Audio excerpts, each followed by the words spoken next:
सगळ्यांना नम्रतापूर्वक नमस्कार. इतक्या मोठ्या संख्येने तुम्ही सगळेजण आलात, शॉर्ट नोटीसवर आलात, मनापासून धन्यवाद. तुम्हा सगळ्यांना आज आपण इथे का जमलोय हा विषय माहिती आहेच आहे. बीड जिल्ह्यातील माननीय आमदार श्री सुरेश धस यांनी काल प्रसार माध्यमांशी बोलताना जी काही टिप्पणी केली त्या संदर्भात तीव्र निषेध व्यक्त करण्यासाठी आज मी तुम्हा सगळ्यांसमोर आलेली आहे. काल नाही तर गेले 1.5 महिन्यापासून हा सगळा प्रकार चालू आहे आणि गेले 1.5 महिने अत्यंत शांततेनं मी या सगळ्याला सामोरी जाते. सगळ्या ट्रोलिंगला, सगळ्या निगेटिव्ह कमेंट्सना. आणि ही माझी शांतता, माझी मूकसंमती नाहीये. मी माझ्यासारख्या अनेक महिला, कलाकार या सगळ्यांची ही हतबलता आहे. हे शांत राहणं तुम्हा सगळ्यांमुळे कुठे ना कुठेतरी आमच्यावर बेतलेलं आहे. एक व्यक्ती आपल्या कुठल्या तरी रागाच्या भरात, उद्वेगाच्या भरात काहीतरी बरळून जाते. त्यानंतर त्या 2 वाक्यांचा मीडिया 1000 व्हिडिओ करतो, तेवढेच शब्द पकडतो, त्याच्यावर 1000 व्हिडिओज बनतात युट्यूब चॅनल्सवर. मग एका सेलिब्रिटीला त्याच्यावर वक्तव्य करणं भाग पाडलं जातं. मग ती बोलते, मग परत पहिल्या व्यक्तीला वाटतं आता आपण बोललंच पाहिजे, मग ती परत व्यक्ती बोलते, मग आता परत बोलणं क्रमप्राप्त होतं कारण आता नाही बोलली का, गप्प बसली का, मागे हटली, मग ही परत व्यक्ती बोलते. ही चिखलफेक चालू राहते, महिलांची अब्रू निघत राहते आणि सगळ्यांचं मनोरंजन होतं. हे होऊ नये, सगळ्या समाज माध्यमांसमोर ही चिखलफेक होऊ नये म्हणून मी यात पडले नाही. मी शांत बसणं हा पर्याय स्वीकारला. या गटारात मी दगड टाकणं योग्य समजलं नाही. ऑल्सो मला असं वाटलं की हा विषय इतका खोटा आहे, ही गोष्ट इतकी धादांत खोटी आहे, त्याला काही बेस नाही. एका सांस्कृतिक कार्यक्रमामध्ये सत्कार स्वीकारताना काढला गेलेला एक फोटो, ती आमची एकमेव भेट, धन्यवाद, हा एकमेव संभाषण, एक शब्द, याच्यावरून एवढी आवई उठावी, त्याला मी का प्रत्युत्तर देऊ? जेव्हा त्या गोष्टीवर मी भाष्य करते, 10 लोकांपर्यंतची गोष्टी 1000 लोकांपर्यंत पोहोचतात. ती जर गोष्ट खोटीच असेल तर ती किती काळ टिकणार? त्या गोष्टीला आपण किती महत्व द्यायचं? म्हणून मी त्या गोष्टीकडे दुर्लक्ष केलं. शांत बसणं मी योग्य समजलं आणि याला भरपूर साथ होती ती मी ज्या व्यक्तींबरोबर काम करते, ज्या संचाबरोबर काम करते, माझं कुटुंब, माझा मित्रपरिवार, सगळे आप्तेष्ट, महाराष्ट्रातली जनता, प्रेक्षक ज्यांचं प्रेम आहे माझ्यावर. कोणीही माझ्यावर एका शब्दानेही कधी शंकेच्या दृष्टिकोनातून पाहिलं नाही, कधीही मला विचारलं देखील नाही. प्रत्येक जण भेटला त्यावेळी हे म्हणाला, प्राजक्ता योग्य करतेस, शांत राहा, धीरानं सामोरी जा. या अशा आवया उठतात आणि निघून जातात, सरपास होतात, तू शांत राहा, धीरानं सामोरी जा. ह्या सगळ्यांचा माझ्यावरचा विश्वास नाही. मी आधी पूर्ण करेन माझं सगळं. माईक मध्ये सर्व इको होतो, त्याच्यामुळे तुम्ही फक्त माईक तुम्ही बोला. Sorry for interrupt.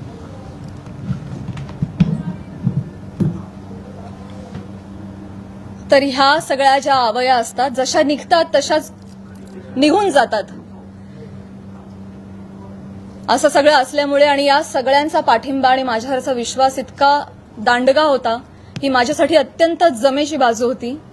त्यामुळे मला माझ्या चारित्र्यावरचं एक्सप्लेनेशन द्यायला समोर यावं अशी गरजच वाटली नाही.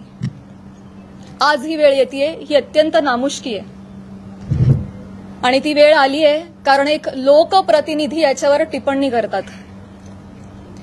एखादी रूमर आहे, रूमरचंही खरं त्याला स्थान नाहीये, पण एखादी असंच उठलेलं वावटळाविषयी जेव्हा लोकप्रतिनिधी, जे लोक ज्यांना आपण जनतेनं निवडून दिलंय, आपले प्रश्न विधिमंडळात जाऊन त्यांनी आपले प्रश्न मांडावेत, आपल्यासाठी न्याय मागावा, आपल्या हक्कांचं रक्षण करावं, आपलं रक्षण करावं, अशी ज्यांच्याकडून आपली अपेक्षा आहे, अशी मंडळी जेव्हा आपल्यावर चिखलफेक करतात तेव्हा ही गोष्ट गांभीर्यानं घेण्याची वाटली मला, आणि म्हणूनच आज मी तुम्हा सगळ्यांसमोर आले. काल जर हे असं बोलले नसते तर मी तशी शांत बसले होते आणि मी याच्यावर कधी कधी भाष्य केलं नसतं, पण काल त्यांनी ते वक्तव्य केल्यामुळे मला आज तुम्हा सगळ्यांसमोर यावं लागलं.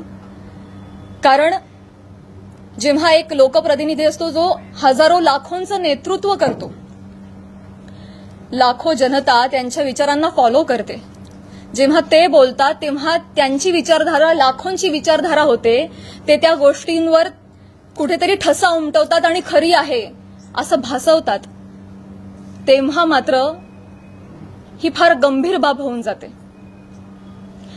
माझा एक बेसिक प्रश्न आहे सुरेश धस साहेबांना. तुम्ही एक राजकारणी आहात, आम्ही एक कलाकार आहोत. तुम्ही एका दुसऱ्या राजकारणावर कुठेतरी कुरघोडी करताय, टीका करताय. तुमचं जे काय चालू आहे लखलाभ तुम्ही ते करत राहा. या सगळ्यांमध्ये तुम्ही कलाकारांना का खेचता? आम्हा कलाकारांचा ह्याच्यामध्ये काय संबंध? काय बीडमध्ये काहीतरी कायदा सुव्यवस्थेचा काही प्रश्न निर्माण झालेला आहे, त्याच्यावर भाष्य करत असताना कलाकारांवर गाडी का घसरते? बर, ते इव्हेंट मॅनेजमेंट विषयी काहीतरी सांगत होते की यांच्याकडून शिकावं इव्हेंट मॅनेजमेंट, मान्य. पण मग महिला कलाकारांचीच का नावं येतात? का परळीला कधीच कोणी पुरुष कलाकार गेला नाही का कार्यक्रमाला? त्यांची नावं का नाही येत? इव्हेंटमेंटचं तुम्हाला जर एक उदाहरण द्यायचं आहे तर पुरुष कलाकारांची नावं घ्या ना.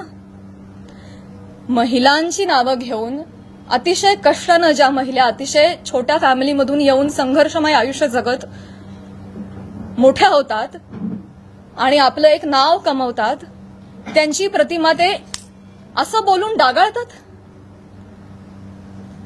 हे कितपत योग्य आहे? तुम्हाला उदाहरण द्यायचे, तुम्ही पुरुष कलाकारांची नावं द्या. पण त्यांनी तसं केलं नाही. त्यांनी त्यांच्या वैयक्तिक स्वार्थासाठी फिल्म इंडस्ट्रीमध्ये काम करणाऱ्या महिलांची नावं घेतली, त्याचा वापर केला, गैरवापर केला. त्यांनी स्वतःचा टीआरपी वाढवण्यासाठी महिलांची नावं घेतली, अतिशय कुत्सितपणे टिप्पणी केली, अतिशय कुत्सितपणे. एक कलाकार म्हणून वेगवेगळ्या शहरांमध्ये जाणं, प्रेक्षकांचं मनोरंजन करणं हे कलाकारांचं काम आहे. आणि फक्त परळी नाही, महाराष्ट्राच्या कानाकोपऱ्यात जाऊन मी याही आधी कार्यक्रम केलेले आणि यापुढेही करत राहणार, आणि सगळेच कलाकार करतात. याआधीही हजारो नेत्यांबरोबर, प्रतिथयश क्षेत्रातल्या सगळ्या मान्यवरांबरोबर फोटो आहेत. मग तो फोटोचा रेफरन्स उचलून तुम्ही कोणाही बरोबर असं नाव जोडून टाकणार का? हे एक महिला म्हणून, महिला कलाकार म्हणून मला अतिशय ही बाब निंदनीय वाटते. महाराष्ट्रातल्या राजकारण्यांना हे कृत्य शोभत नाही. बरं, ते जे बोललेत ते इतकं कुत्सित आहे. अच्छा, त्या पण येतात का परळीला? अच्छा. कोणाला जर नवा चित्रपट वगैरे करायचा असेल तर परळी पॅटर्न अवलंबावा. त्यांचा जे काय जवळचा पत्ता वगैरे काय म्हणायचंय काय तुम्हाला? तुम्ही फक्त महिला कलाकारांच्या चारित्र्यावर शिंतोडे नाही उडवत आहात, महिलांच्या कर्तृत्वावर सुद्धा तुम्ही प्रश्नचिन्ह उपस्थित करताय. का? कुठल्याही पुरुषाच्या किंवा राजकारण्याच्या कुबड्यांशिवाय एखादी महिला स्वकर्तृत्वावर यशस्वी होऊ शकत नाही का? कष्टांनी आणि मेहनतीनं एखादा माणूस मोठा होतो, याच्यावर तुमचा विश्वास का नाही बसत? ही अशी टिप्पणी करून तुम्ही माझी नाही, आम्हा महिलांची नाही, स्वतःची मानसिकता दाखवताय असं मला वाटतं. आणि ही अतिशय खेदजनक बाब आहे. मला पाणी आणि टिश्यू द्या.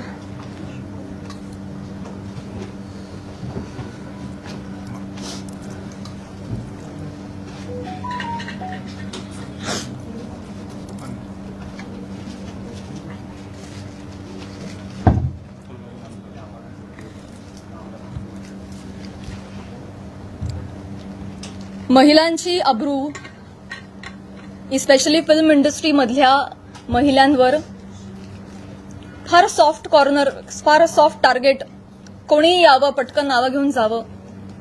तुम्ही तुमच्या राजकारणासाठी, मी विनंती करते, तुमच्या वैयक्तिक राजकारणासाठी तुम्ही फिल्म क्षेत्रामधल्या महिलांच्या नावाचा गैरवापर करणं बंद करावं अशी मी त्यांना विनंती करते. आणि ज्या कुत्सितपणे त्यांनी टिप्पणी केली आहे या सगळ्या गोष्टीचा प्रसार माध्यमांसमोर हशा पिकवण्यासाठी त्यांनी उपयोग केलेला आहे. हे वागणं महाराष्ट्रातल्या राजकारण्यांना शोभत नाही. ही अतिशय निंदनीय बाब आहे.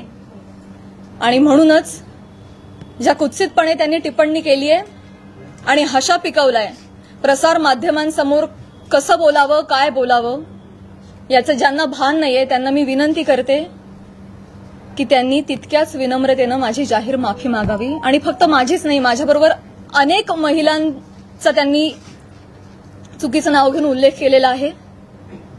आणि या गोष्टीचा एक उपयोग करून मी सगळ्यांना त्यांना हेही सांगू इच्छिते की अशा पद्धतीनं कुठल्याही राजकीय गोष्टीसाठी फिल्म इंडस्ट्रीमधल्या महिलांच्या नावाचा गैरउपयोग होता कामा नये. पुढे जाऊन मी हेही सांगू इच्छिते मी आज महिला आयोगाकडे तक्रार गेलेली आहे. फोन सायलेंट करा. महिला आयोगाकडे दुपारी तक्रार नोंदवलेली आहे. मी त्यांनाही रिक्वेस्ट केलेली आहे की कायद्याच्या चौकटीत राहून तुम्ही याच्यावर योग्य ती कारवाई करावी. मी देखील कायदेशीर कारवाई करत राहीन. याचबरोबर माननीय मुख्यमंत्री साहेब उपमुख्यमंत्री साहेब यांना देखील मी विनंती करते काय या दोन व्यक्ती दोन वाक्य बोलून गेल्या पण प्रसार माध्यमं तेवढीच दोन वाक्य घेऊन त्याचे 1000 व्हिडिओ बनवतात. इतके वाईट मथळे देतात हेडलाईन्स देतात. समोरच्या माणसाच्या आयुष्यात तुमच्या या मथळ्यांमुळे एक वादळ येऊ शकतं. त्यांच्या करिअरवर परिणाम होऊ शकतो. त्यांची प्रतिमा डागाळली जाऊ शकते. त्यांचं करिअर बर्बाद होऊ शकतं. ते डिप्रेस होऊ शकतात. ते आत्महत्या करू शकतात. तुम्हाला काळजी वाटत नाही या गोष्टीची? आपण आपला टीआरपी वाढवण्यासाठी आपण आपला एक सेट टार्गेट अचीव्ह करण्यासाठी कुठल्या थराला जाऊन बातमी करतो त्याचं किती वेगवेगळ्या पद्धतीनं. आता फॉर एन एक्झाम्पल कालच मी बातमी वाचली आणि ती इतकी हर्टफुल होती. बीडमधील हत्या प्रकरणात आता प्राजक्ता माळींचंही नाव जोडलं जातंय. काय संबंध काय दोन गोष्टींचा? आपण काय हेडलाईन्स करतो त्याचा समोरच्या माणसावर. ही माझी आई रात्रभर झोपली नाही 1.5 महिना. मला वाटत नाही तिला शांत झोप लागली असेल. एक कमेंट नाही जी यांनी वाचली नाही. हा माझा भाऊ यांनी सोशल मीडिया बंद करून टाकला. सगळे अकाउंट्स डिलीट केले. आज हा प्रसंग फक्त माझ्याशी निगडीत राहिलेला नाहीये. हा माझ्या कुटुंबावर त्याचा परिणाम होतोय आणि अत्यंत वाईट परिणाम होतोय.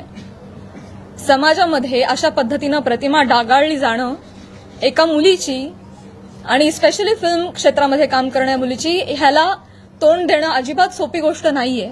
तुम्ही सगळेजण हे समजू शकता. तर तुम्हा सगळ्यांना ही विनंती आणि माननीय मुख्यमंत्री साहेबांना ही विनंती की त्यांनी याबाबत काहीतरी ठोस कारवाई करावी. बेसलेस पुरावा कुठलाही असल्याशिवाय कोणीही बातमी करू नये अशा पद्धतीचे त्यांनी आदेश द्यावेत. या निमित्तानं मी करुणाताईंना सुद्धा विनंती करू इच्छिते आणि हे सांगू इच्छिते की तुम्ही स्वतः एक महिला आहात. तुम्हाला महिलांना होणारा त्रास तुम्ही समजू शकता. या पुरुष प्रधान संस्कृतीमध्ये जर महिलाच महिलांच्या पाठीशी उभ्या नाही राहिल्या आणि चिखलफेक करत राहिल्या तर कसं होणार? मी सांगू इच्छिते की तुम्हाला जी माझ्या बद्दलची माहिती मिळाली आहे ती अत्यंत चुकीची आहे. तुमच्या माहितीचा जो स्रोत आहे तो चुकीचा आहे करुणाताई. आणि आय एम शुअर की इथून पुढे तुम्ही कुठल्याही गोष्टीची खातरजमा केल्याशिवाय शहानिशा केल्याशिवाय तुम्ही असं वक्तव्य करणार नाही आणि महिलांच्या बाबतीत तुम्ही देखील संवेदनशील राहाल अशी मी खात्री बाळगते आणि ही मी तुम्हाला विनंती करते. आणि मुख्यमंत्री साहेबांना ही विनंती करते की एका कार्यक्रमातला एका मंत्र्याबरोबरचा एक फोटो याच्यामुळे इतकं वादंग उठावं आणि इतकी आवई उठावी आणि त्याच्यावर हजारो न्यूज पोर्टल्सनी युट्यूब चॅनल्सनी ह्याच्या न्यूज बनवाव्यात आणि वाटेल तसे ते लाईक्स आणि सबस्क्रिप्शन वाढवत राहावेत. त्यांना भीती नाहीये की याच्यावर कोणीही काहीतरी ऍक्शन घेईल म्हणून ते हे करतायत. म्हणून अशा पद्धतीनं महिला कलाकारांची अब्रू वेशीला टांगली जाते. तर याबाबत काहीतरी कडक कारवाई त्यांनी केली पाहिजे. आणि असं जर होत राहिलं, आता 1000 कार्यक्रमांवर 1000 माणसांबरोबर नावं जोडली गेली, तर मला सांगा इथून पुढे कलाकार सुद्धा कुठल्याही राजकीय नेत्यांनी आयोजित केलेल्या कुठल्याही सांस्कृतिक कार्यक्रमाला जातील का हो? ते सुद्धा धजावणार नाहीत. पुढची भविष्यातली मंडळी सुद्धा विचार करतील, अरे कलाक्षेत्रात पाठवायला नको पोरांना, ते काय बरं नाही. आमचं कलाक्षेत्र बदनाम नाहीये, ही सगळी मंडळी त्याला बदनाम करतात. आम्ही मनोरंजन करण्याचं काम करतो, तुम्ही आमची नावं मनोरंजनासाठी वापरता, स्वार्थासाठी वापरता, स्वतःचा टीआरपी वाढवण्यासाठी वापरता. हे अत्यंत चुकीचं आहे. आणि स्पेशली महिलांची नावं पटकन कशी तोंडावर येतात, पुरुषांची नावं का येत नाहीत, यासाठी एक टूल बनवलं जातंय महिला कलाकारांना. ह्याबद्दल मला खेद वाटतो. आणि मी पुन्हा एकदा सांगेन की मुख्यमंत्र्यांना विनंती की तुम्ही याबाबत ठोस कारवाई करावी, आदेश द्यावेत. सुरेश धसांना मी विनंती केलेलीच आहे की त्यांनी जाहीर माफी मागावी. आणि या निमित्तानं मी प्रसार माध्यमांना सुद्धा विनंती करेन, मी पुन्हा पुन्हा तेच बोलतेय. अनेक युट्यूब चॅनल्स, माझी सोशल मीडियाची टीम लीगल नोटीस पाठवून थकली. एक युट्यूबचा व्हिडिओ डाऊन होतो तर 3 रोज नव्याने उभे राहत होते. तर एखाद्या गोष्टीचा एक संदर्भ घेऊन तुम्ही वाटेल ते मथळे देऊन जे न्यूज करता, तुम्ही सुद्धा कुठेतरी या बाबतीत स्पेशली महिलांच्या चारित्र्यासंबंधात असलेल्या गोष्टींवर तुम्ही तरी संवेदनशीलता दाखवणार आहात की नाही? टीआरपीसाठी, तुमचं टार्गेट कंप्लीट करण्यासाठी किती खालच्या घराला जाऊन तुम्ही बातम्या करता, हे योग्य आहे का? असे मला तुम्हालाही प्रश्न विचारायचे आहेत. आणि तुम्हालाही विनंती करायची की आपण सुद्धा एक सभ्यतेची पातळी सोडली नाही पाहिजे. आपण महाराष्ट्रात राहतो, महाराष्ट्र अतिशय सुज्ञ मंडळींचा प्रदेश आहे. आणि तुम्ही कोणीही अशा पद्धतीनं, मुळात आदेश आले पाहिजेत, त्याच्यावर ठोस कारवाई झाली पाहिजे. आणि आपण एक माणूस म्हणून सुद्धा, एक मराठी माणूस म्हणून सुद्धा आपण सुद्धा आपल्याला काहीतरी नियम घालून घेतले पाहिजेत असं मला वाटतं. मी माझं पूर्ण करते भाऊ. या निमित्तानं महाराष्ट्रातल्या जनतेला सुद्धा मला म्हणायचं आहे की आपण आता एआयच्या जमान्यात आहोत. सोशल मीडियावर वाटेल तसे लोक व्यक्त होतात. मॉर्फ करणं, video, photo, call recordings fake generate करणं, फेक चॅट्स करणं, हे अतिशय सोपं आहे. डाव्या हाताचा मळ आहे. आता हे फार अवघड नाही राहिलेलं आहे. तर महाराष्ट्रातल्या जनतेनं सुद्धा सतसत विवेकबुद्धी जागरूक ठेवावी. आणि आपण सोशल मीडियावर कसे व्यक्त होतो याची सभ्यता पाळावी. आपल्या आई बहिणीच्या बाबतीत जर अशी गोष्ट घडली असती तर आपण असं लिहिलं असतं का, असं त्यांनीही विचार करावा. सारासार विचार करून व्यक्त व्हावं. सगळ्यांनीच ही जी बाब आहे ती अतिशय गांभीर्यानं घ्यावी. इथे मी फक्त माझ्या न्यायासाठी नाही बोलत आहे. इथे मी आज सगळ्या सिने क्षेत्रात, कला क्षेत्रात काम करणाऱ्या सगळ्या महिलांच्या वतीनं बोलतीये. आज त्यांचं प्रतिनिधित्व करते असं मी म्हणेन की समाजामध्ये उजळ माथ्यानं जगण्यासाठी आम्हाला एक फ्रीडम असलं पाहिजे, एक मान सन्मान ठेवला गेला पाहिजे. यासाठी तुम्ही सुद्धा ती डिग्निटी पाळणं गरजेचं आहे आणि तो मान सन्मान देणं गरजेचं आहे असं मला वाटतं. आणि तुम्ही ते कराल अशी मी आशा व्यक्त करते. एक प्रश्न असा होता, आता आपण ज्या पद्धतीने आता एकच प्रश्न आहे, काही सुरेश दास महिला आयोगाकडे आपण अच्छा ओके, 1 by 1 जाऊया. महिला आयोगाकडे प्राजक्ता माळींची माफी मागणार नाही. सुरेश दास म्हणताय प्राजक्ता माळींची मी जाहीर माफी मागणार नाही. मी त्यांना मागणी केलेली आहे. त्यांनी ज्या कुत्सितपणे हशा पिकवण्यासाठी हा मुद्दा उचललाय, ज्याला काही बेस नाही, तर मी मागणी केलेली आहे. आणि मला खात्री आहे की माननीय मुख्यमंत्री साहेब, माननीय उपमुख्यमंत्री साहेब, महिला आयोग याच्यावर कठोर कारवाई करतील आणि योग्य ती गोष्ट घडवून आणतील. महिला आयोगाकडे आपण तक्रार दाखल केलेली आहे. आपण कायदेशीर पाऊल म्हणजे पोलीस स्टेशनमध्ये जाऊन धस यांच्या विरोधात काही तक्रार दाखल करणार आहात का? ज्या पद्धतीने आता ते म्हणतायत की आम्ही माफी मागणार नाही म्हणून, तर आपण कायदेशीर पाऊल नेमकं काय उचलणार आहात? महिला आयोगाकडे तक्रार दिलेली आहे. आज किंवा उद्या मुख्यमंत्री साहेबांची भेट मला मिळणार आहे. त्यांना समक्ष जाऊन मी पत्र देणार आहे. उपमुख्यमंत्री साहेबांना जाऊन भेटणार आहे. त्यांना देखील समक्ष जाऊन पत्र देणार आहे, निवेदन करणार आहे. आणि जर गोष्ट काही घडली नाही आणि ही देखील महिला म्हणून हलक्यात घेतली तर डेफिनेटली माझ्या वकिलांमार्फत मी योग्य ती कारवाई करेन आणि माझ्या एकटीच्या न्यायासाठी नाही, मी समस्त कला क्षेत्रात काम करणाऱ्या महिलांच्या वतीनं पाऊल उचलेन. भाजपचे आमदार आहेत आणि मुख्यमंत्री गृहमंत्री कारवाई करतील असं वाटतं. आता तुम्हाला एक चान्स दिला ना, बाकीच्यांना पण चान्स. या प्रकरणाची सुरुवात तुम्ही उल्लेख देखील केला करुणा मुंडे यांच्या व्हिडिओपासून झाली होती, तर तुम्ही सुरेश धस यांच्यावरती कारवाई करावी अशी मागणी करताय. करुणा मुंडे यांची तक्रार तुम्ही महिला आयोगाकडे केली आहे का किंवा करणार आहात का? मी ऑलरेडी त्यांना देखील नोटीस पाठवली आहे, करुणाताईंना तेव्हाच पाठवली आहे आणि त्यानंतर त्यांनी काही वक्तव्य केलं नाही, त्या शांत बसल्या. त्यामुळे मी पुढे काही त्यांच्यावर कारवाई केली नाही. डेफिनेटली आहे. मराठी चित्रपटसृष्टी सगळे कलाकार खंबीरपणे माझ्या पाठीशी आहेत आणि मी सगळ्यांचं नेतृत्व करेन. सुरेश धस यांनी जी पत्रकार परिषद चालू आहे त्याच्यानंतर त्यांनी प्रतिक्रिया अशी दिली की हे संतोष देशमुख प्रकरण दुसरीकडे नेण्यासाठी म्हणून तुम्ही ही पत्रकार परिषद. मला हेच सांगायचं आहे तुम्हाला सगळ्यांना, हेच सांगण्यासाठी आज मी आली आहे की तुमच्या राजकीय हेतूसाठी तुम्ही कला क्षेत्रातल्या कलाकारांची नावं का जोडताय? कलाकारांचा आणि राजकारणाचा काही एक संबंध नाहीये. तुम्ही जर कालच्या त्या भाषणामध्ये आमचं नाव घेतलं नसतं तर आज मी तुमच्यासमोर इथे नसते. मी आज माझ्या ज्योतिर्लिंग यात्राला असते. त्यांनी नाव घेतल्यामुळे आज मला इथे बसावं लागतंय. त्यांनी सुरू केली ही गोष्ट. त्यामुळे तुम्ही असा अर्थ जोडू नका, ही तुम्हालाही विनंती. आणि मुळात राजकारणाचा आणि कलाकारांचा काही संबंध नाही. तुम्ही तो ओढून आणू नका. स्पेशली महिला कलाकारांना तुम्ही इथे त्यांच्या प्रतिमा डागाळू नका. येस, हो, इथे मुलगी बोलतीये. या सगळ्या चिखलफेकमुळे कुठेतरी कलाकार कोणत्याही गोष्टीवर भूमिका घेताना म्हणजे काचकूच करतात असं वाटतं का? भीती वाटते ना, कारण प्रसार माध्यमं त्याला चुकीची प्रसिद्धी देतात. यामुळेच पुढे कधी म्हणूनच मुख्यमंत्र्यांना मी विनंती करणार आहे की जर कुठलाही पुरावा नसेल तर प्रसार माध्यमांनी स्पेशली युट्यूब चॅनल्सनी जर अशा काही बातम्या केल्या तर त्यांच्यावर कठोर कारवाई करावी. इनफॅक्ट तशा पद्धतीचे निर्देश त्यांनी आत्ताच जारी करावेत.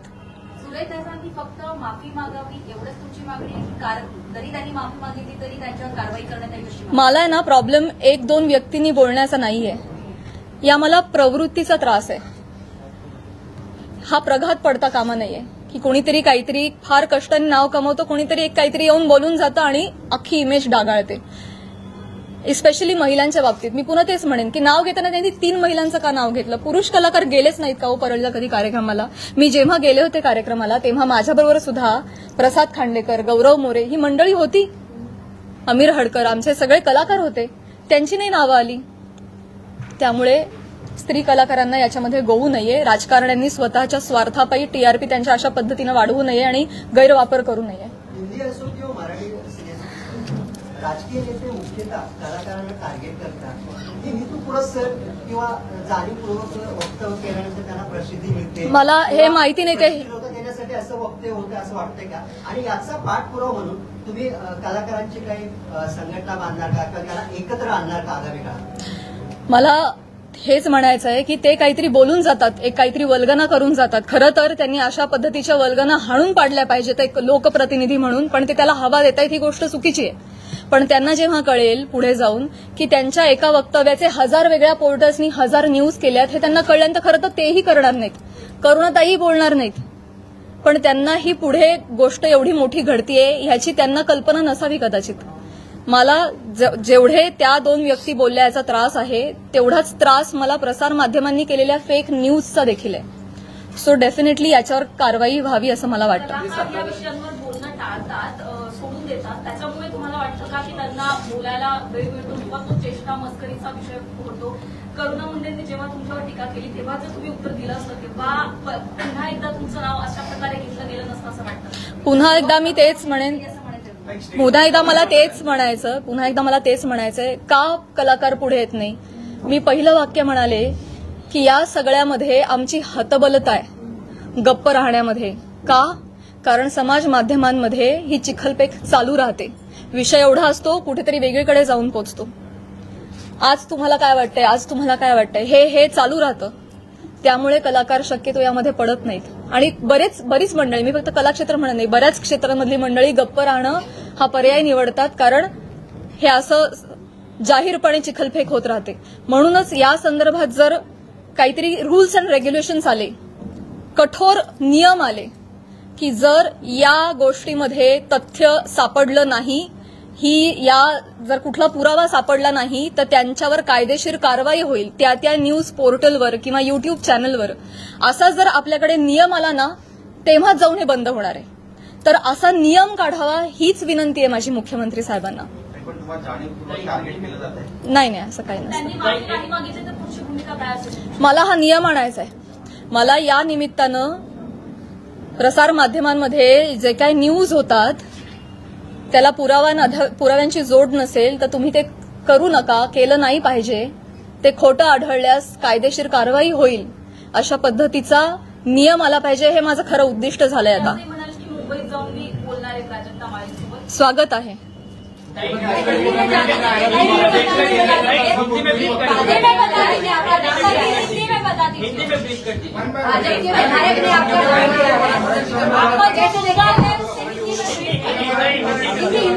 ओके, एका पत्रकाराला एकच देते. एका पत्रकाराला 4 वेळा संधी नाही मिळू शकणार. आपका नाम लिया है जिस पर आप मराठी थोड़ा एक्सप्लेन हो देना, क्या बताएंगे इस पर? सगळ्यात शेवटी हिंदी बोलू, मराठी अजून 1-2 प्रश्न घेते. सगळ्यात तुम्ही एक प्रश्न विचारला ना? मी नाही विचारला. नक्की विचारला नाही. माईक खाली त्यांनी असं देखील वाटलंय की मी असं कोणतंही ऑब्जेक्शन घेण्यासारखं वक्तव्य बोललेलो नाही आणि माझ्यासाठी प्राजक्ता माळी हा विषय संपलेला आहे असं देखील वक्तव्य केलेलं आहे. काय सांगा? मी ते बघितलं नाही, परंतु अच्छा त्या पण आल्या का, येतात का परळीला? अहो परळीला नाही, सबंध महाराष्ट्रात फिरतो आम्ही, देशाबाहेरही कार्यक्रमाला जातो. परळी पॅटर्न, जवळचा पत्ता, तुम्हाला जर चित्रपट बनवायचा असेल तर परळी पॅटर्न म्हणजे म्हणायचं काय? हे डेफिनेटली अतिशय निंदनीय वाक्य आहेत, अतिशय डिरोगेटरी आहेत. यामागचा सूचित अर्थ कळू नये इतका महाराष्ट्र आणि मी दुधखुळी नाहीये. त्यांना जे आडून बोलायचं होतं हे सगळ्यांना कळतंय. त्यामुळे परळीला येतात म्हणजे मी काहीच बोलू नये असं नसतं. नुसतं ताई म्हणून काही होत नाही. त्याच्या अवतीभवती तुम्ही जे हातवारे करता, तुमचे जे हावभाव असतात, एका महिलेचं चारित्र्य एवढ्या रिॲक्शननी सुद्धा डागाळू शकतं. समाज माध्यमांसमोर, प्रसार माध्यमांसमोर हशा पिकवण्यासाठी त्यांनी हा मुद्दा वापरलाय. तो डेफिनेटली अतिशय निंदनीय आहे, अतिशय खालच्या पातळीचा आहे आणि तो चुकीचा आहे, याचा मी निषेध करते. क्लॅरिफिकेशन देताना नेहमी महिलाच का देतात? तुम्हाला वाटत नाही का ज्यांच्याशी नाव जोडलं जातं त्यांनी सुद्धा हे दिलं पाहिजे? आतापर्यंत बॉलिवूडमध्ये सुद्धा अशा अनेक गोष्टी घडलेल्या आहेत, पण महिलाच टार्गेट का होते याच्यावर तुम्हाला काय वाटतं? हाच माझा प्रश्न आहे मुख्यमंत्री साहेबांना सुद्धा, की हे महाराष्ट्रामध्ये एक निर्भेळ वातावरण कला क्षेत्रातल्या महिलांच्या बाबतीत असलं पाहिजे आणि आम्ही सॉफ्ट टार्गेट होता कामा नये. कुठल्याही राजकीय व्यक्तींच्या स्वार्थापायी आमच्या नावांचा गैरवापर झाला नाही पाहिजे, हीच माझी विनंती आहे. आणि हे दुःख आहे, आज मला माझ्या चारित्र्याच्या क्लॅरिफिकेशनसाठी प्रेस कॉन्फरन्स घ्यावी लागते. हीच निंदनीय गोष्ट आहे. हे महाराष्ट्रात होत आहे, सावित्रीच्या लेकींबाबत होत आहे. मला याचं दुःख आहे. करुणा मुंडेंनी ज्या पद्धतीने सुरुवात केली किंवा सुरेश दासांनी ज्या पद्धतीने सुरुवात केली, पण ह्या सगळ्या घोटाळ्यामध्ये ज्या व्यक्तीसोबत नाव जोडलं गेलं, परळीच्या एका व्यक्तीसोबत नाव जोडलं गेलं, तर तुला असं नाही वाटत का की त्या व्यक्तीकडून सुद्धा काहीतरी वक्तव्य आलं पाहिजे की जे काही चालू आहे त्याच्या? नाही, मला नाही वाटत. नाही. मुख्यमंत्री देवेंद्र फडणवीस सुरेश दासांवरती कारवाई करतील असं वाटतं का तुमच्या भेटीनंतर? मी म्हटलं ना, त्यांनी माफी मागणं, त्यांनी बोलणं, त्यांना हा प्रकार चुकीचा आहे हे कळलं पाहिजे. त्याचे परिणाम काय होतात हे कळलं पाहिजे आणि पुढे जाऊन या बाबतीत कठोर नियम झाले पाहिजेत. हे आता माझं मोठं उद्दिष्ट आहे. एका व्यक्ती संदर्भात तेवढा मुद्दा, त्यांची माफी, एवढा छोटा विचार मी नाही करणार. या बाबतीत काहीतरी कठोर निर्णय झाले पाहिजेत, काहीतरी रूल्स अँड रेग्युलेशन्स बसले पाहिजेत. इथून पुढे कुठल्याही महिला कलाकाराला, ही मी आज ह्या सगळ्या गोष्टीची पार्श्वभूमी घेऊन म्हणते, भविष्यात मला किंवा कला क्षेत्रात काम करणाऱ्या कुठल्याही महिलेला अशा पद्धतीच्या गोष्टींना सामोरं जायची वेळ येऊ नये यासाठी मी प्रयत्न करेन. आता तुम्ही म्हणाला की राजाश्रय मिळालेले मुक्ती होते आणि असंही म्हणाला की महाराष्ट्रात आम्ही जर नाहीच फिरलो रसिकांचं कसं मनोरंजन होणार? अगदी बरोबर आहे, पण तुम्ही बाहेर नाही गेला तर त्याचं तुमचं नुकसान आहे, तुमचीच कला जनतेसमोर येणार आहे, असं वाटत नाही तुम्हाला? मला प्रश्न नाही कळला. ठीक आहे ठीक आहे ठीक आहे. कलेला राजाश्रय मिळाल्यानंतरच ती कला मोठी होते. महाराष्ट्रभर फिरताय, राजकारणाचे कार्यक्रम अटेंड करता, असं तुम्ही म्हणताय. आता तुम्ही जर नाही गेला तर त्याच्यामुळे तुमचं परिणाम होणार आहे, तुमचं नुकसान होणार आहे, असं वाटत नाही तुम्हाला? डेफिनेटली मुळात वेगवेगळ्या शहरांमध्ये जाऊन वेगवेगळ्या ठिकाणी जाऊन प्रेक्षकांचं मनोरंजन करणं हेच तर कलाकारांचं काम आहे, कर्तव्य आहे. निखळ मनोरंजनासाठी तर कलाकार प्रेक्षकांशी संवाद साधण्यासाठी वेगवेगळ्या ठिकाणी जातात आणि गेलंच पाहिजे. ते आमचं उपजीविकेचं साधन पण आहे आणि आमच्या स्वातंत्र्यावर अशी गदा नाही येऊ शकत ना. त्यामुळे कलाकार धर्म आम्ही पाळतोय, पण त्याचा असा पद्धतीनं चुकीचा अर्थ काढणं हे क्लेशदायक आहे. तेव्हाच कला मोठी होईल जेव्हा त्याला राजाश्रय मिळेल. मिळाली पाहिजे, म्हणूनच म्हणते रूल्स अँड रेग्युलेशन्स आणा. हिंदी में